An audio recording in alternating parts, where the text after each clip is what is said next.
Assalamualaikum warahmatullahi wabarakatuh. Perkenalkan, kami dari kelompok B akan memberikan informasi menarik untuk kalian terkait dengan korupsi. Seperti kata pepatah, tak kenal maka tak sayang. Kita kenalan dulu yuk dengan anggota tim kelompok B. Di kelompok B ada saya, Dilian Tiraharjo, teman saya Eva Luciana, dan Subekti Catur Oktarisa. Dan ini adalah dosen mata kuliah audit forensik, Bunda Erina Sudaryati. Berdasarkan Fraud Tree, dalam buku Corporate Fraud Handbook, Prevention and Detection, terdapat 3 jenis kecurangan, yaitu korupsi, penyalahgunaan aset, dan kecurangan pelaporan keuangan. Definisi korupsi menurut Undang-Undang Nomor 31 Tahun 1999, Junto Undang-Undang Nomor 20 Tahun 2001 tentang Pemberantasan Tindak Pidana Korupsi, korupsi adalah tindakan melawan hukum dengan maksud memperkaya diri sendiri, orang lain, atau korupsi yang berakibat merugikan negara atau perekonomian negara. Berdasarkan hasil survei Lembaga Association of Certified Fraud Examiners tahun 2020 menunjukkan bahwa korupsi adalah skema kecurangan yang umum terjadi di setiap wilayah global. Di kawasan Asia Pasifik misalnya, korupsi menduduki peringkat pertama dalam skema kecurangan yang umum terjadi, dengan persentase sebesar 51% dibandingkan dengan skema kecurangan lainnya. Survei Fraud Indonesia tahun 2019 oleh ACFE Indonesia menunjukkan bahwa fraud yang paling banyak terjadi di Indonesia adalah kasus korupsi, yaitu sebanyak 64,4% dibandingkan kasus lainnya. Kasus korupsi dapat dibagi menjadi 4 kategori. Yang pertama ada bribery, economic extortion, illegal gratuities, dan conflict of interest. Oke, setelah kita memahami definisi serta persentase kasus korupsi yang terjadi di Indonesia, yuk kita simak nih salah satu contoh kasus yang menjerat pejabat tinggi pemerintah di Kabupaten Sidoarjo. Siapa ya kira-kira? Yaps, benar, kasus tindak pidana korupsi oleh Bapak Bupati Sidoarjo, yaitu Bapak Saifulillah. Gimana sih kronologinya? Yuk kita simak bareng-bareng. Melansir dari cnnindonesia.com, Komisi Pemberantasan Korupsi telah menetapkan Bapak Saifulillah dan 5 orang lainnya sebagai tersangka kasus tindak pidana korupsi, yaitu dugaan penerimaan suap pengadaan proyek infrastruktur di Dinas Pekerjaan Umum dan Perumahan Rakyat atau PUPR Kabupaten Sidoarjo. Penetapan ini berawal dari operasi tangkap tangan tim lembaga anti rasuah dengan barang bukti uang senilai 1,8 miliar rupiah dari sejumlah pihak. Kasus tindak pidana korupsi yang menjerat Bupati Sidoarjo ini bermula pada tahun 2019 saat Dinas Pekerjaan Umum dan Bina Marga Sumber Daya Air atau BMSDA Kabupaten Sidoarjo melakukan pengadaan untuk beberapa proyek. Ibnu Gopur sebagai pihak swasta merupakan salah satu kontraktor yang mengikuti pengadaan untuk proyek-proyek tersebut. Sekitar bulan Juli tahun 2019, Ibnu Gopur melapor ke Bapak Saifulillah yang saat itu masih aktif menjabat sebagai Bupati Sidoarjo bahwa ada proyek yang ia inginkan namun ada proses sanggahan dalam pengadaannya. Sanggahan ini membuat Ibnu Gopur terancam tidak akan mendapatkan proyek tersebut. Berdasarkan hal tersebut, Ibnu Gopur lantas meminta Bapak Saifulillah untuk tidak menanggapi sanggahan dan memenangkan pihaknya dalam proyek Jalan Candi Prasung senilai 21,5 miliar rupiah.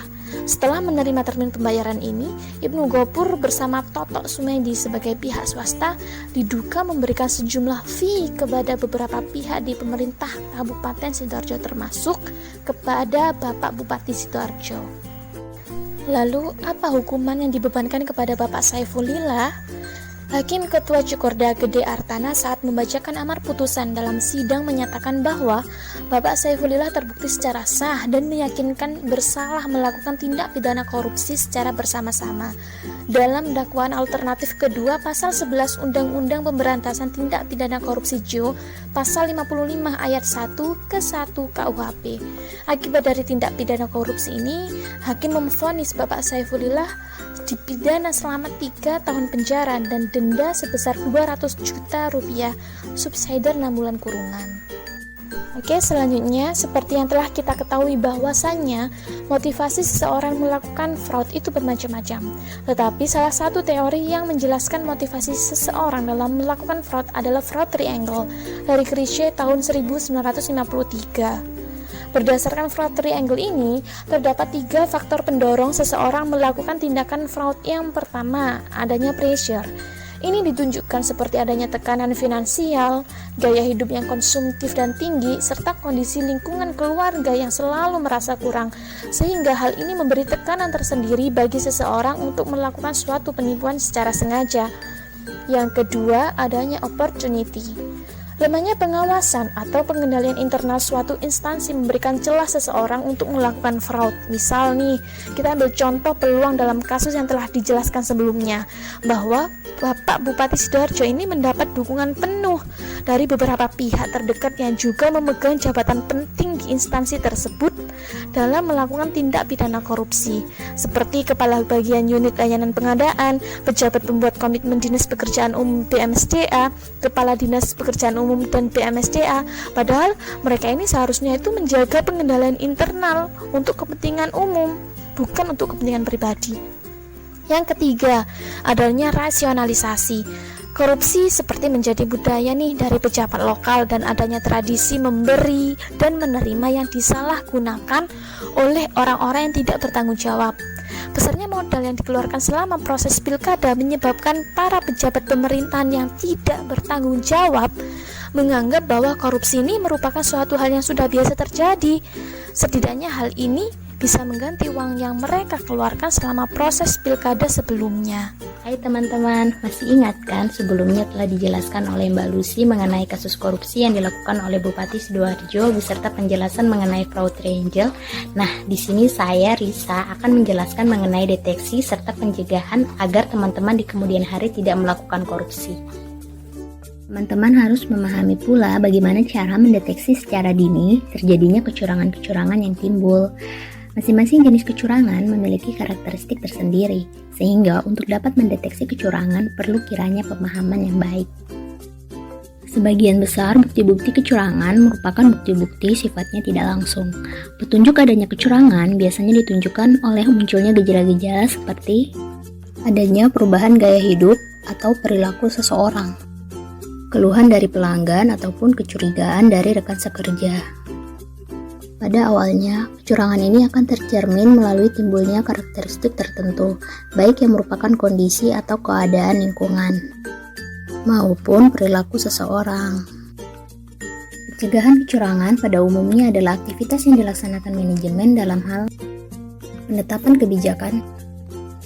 Kemudian ada sistem dan prosedur yang membantu meyakinkan bahwa tindakan yang diperlukan sudah dilakukan Dewan Komisaris, manajemen, dan personil lain perusahaan untuk dapat memberikan keyakinan memadai dalam mencapai tujuan pokok, yaitu yang pertama ada keandalan pelaporan keuangan, yang kedua efektivitas dan efisiensi operasi, serta kepatuhan terhadap hukum dan peraturan yang berlaku. Untuk hal tersebut, kecurangan yang mungkin terjadi harus dicegah antara lain dengan cara-cara berikut. Yang pertama, membangun struktur pengendalian intern yang baik. Nah, di sini, dengan semakin berkembangnya suatu perusahaan, maka tugas manajemen untuk mengendalikan jalannya perusahaan menjadi semakin berat. Agar tujuan yang telah ditetapkan top manajemen dapat dicapai, keamanan harta perusahaan terjamin dan kegiatan operasi bisa dijalankan secara efektif dan efisien. Manajemen perlu mengadakan struktur pengendalian intern yang baik dan efektif mencegah kecurangan. Yang kedua, mengefektifkan aktivitas pengendalian dengan cara mereview kinerja, mengecek ketepatan kelengkapan dan otorisasi transaksi, melakukan aktivitas pengendalian fisik. Yang ketiga, meningkatkan kultur organisasi. Nah, meningkatkan kultur organisasi dapat dilakukan dengan mengimplementasikan prinsip-prinsip good corporate governance yang saling terkait satu sama lain, agar dapat mendorong kinerja sumber-sumber perusahaan bekerja secara efisien, menghasilkan nilai ekonomi jangka panjang yang berkesinambungan bagi para pemegang saham maupun masyarakat sekitar secara keseluruhan. Yang terakhir ada mengefektifkan fungsi internal audit nih teman-teman. Walaupun internal audit tidak dapat menjamin bahwa kecurangan tidak akan terjadi, namun ia harus menggunakan kemahiran jabatannya dengan saksama sehingga diharapkan mampu mendeteksi terjadinya kecurangan dan dapat memberikan saran-saran yang bermanfaat kepada manajemen untuk mencegah terjadinya kecurangan. Sekian video dari kami. Segera like, comment, and share video ini. Semoga video ini dapat menambah wawasan teman-teman mengenai kasus korupsi yang terjadi di Indonesia. Terima kasih, sampai berjumpa di video kami berikutnya.